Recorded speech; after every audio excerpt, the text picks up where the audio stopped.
got this crazy idea.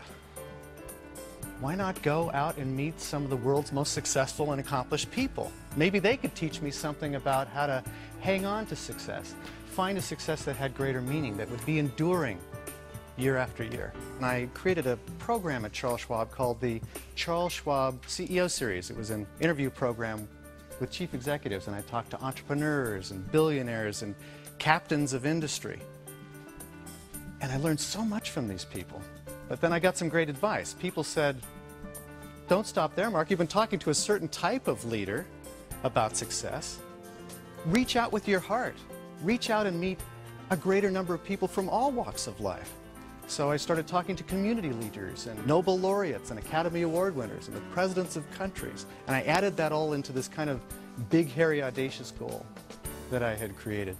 So during these last 10 years, this has been a focus of our work. We've been meeting some of the most remarkable and accomplished people, trying to pull out the key insights that we could learn, and we've learned so many things. But I have to tell you, for me, the big dividend was being able to find a way to create meaningful success.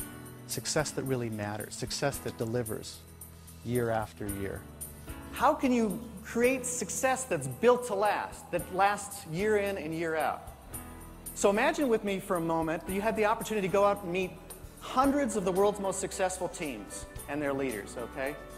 That you were able to meet people from all different fields, all different professions, all different walks of life.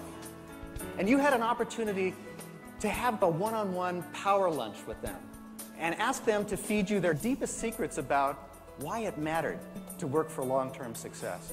And not just any success, but a success that lasted 20, 30, 40, 50 years. In other words, a success that's so meaningful, that's so on target with who you are and what you really believe, that it lasts a lifetime. Would you like to hear what they said? Would you like to hear their secrets? I sure did. So we call our work Success Built to Last, creating a life that matters.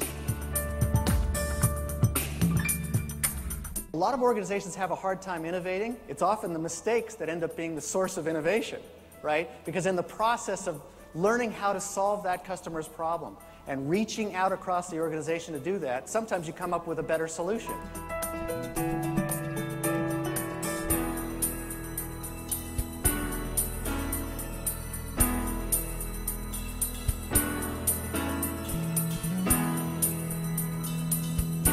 You know, if you've had any setback, if you've had any difficulties, if you've had any challenges, you are never worthless. You're never worthless. You can always be used as a bad example for other people. Start with your heart. Start with your passions and what you care about. And then you can bridge to other people with whom you can work. It's a brutally frank conversation you have to have with yourself about what do I believe in so that I can match and share those values with a team that I'm working with. There's lots of great companies. There's lots of great causes. There's lots of great teams to work on. There's lots of passions you have in your life. The strange thing about it is you think it's an either-or between a cause or a company and your passion. It's not. You get success for 20, 30 years, you need an overlap. We call it the genius of the and rather than the tyranny of the or.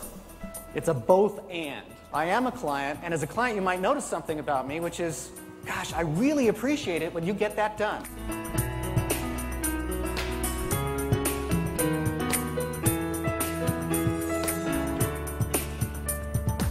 Leadership is not your status. It's not the rank that you have in the organization. Leadership is the process of actually taking that which you care about, that which you believe, and doing your best at it. That's what you did here. And in the process of doing your best at it, you set an example. You became the top 3% of the organization. And when you do that, you become a leader and a team member.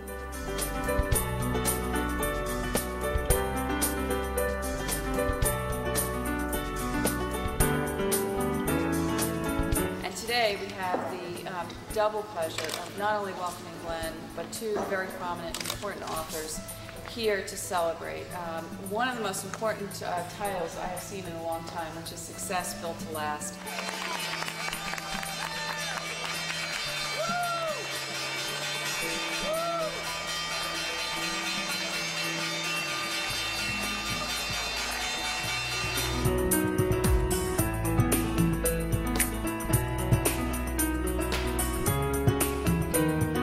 There isn't a leader in business today who isn't having to wrestle with enormous change in their organizations. Not a leader today.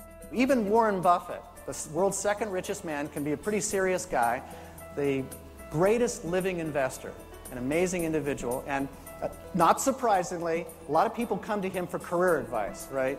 Now, you've got to get a picture of this guy, Warren Buffett. Late 70s, deep lines, serious lines in his face, thick glasses, gray mop of hair. He said, Mark, living disconnected with your passions? If you think about your career and your business that way, that's a little bit like saving up sex for old age. It's not a great idea.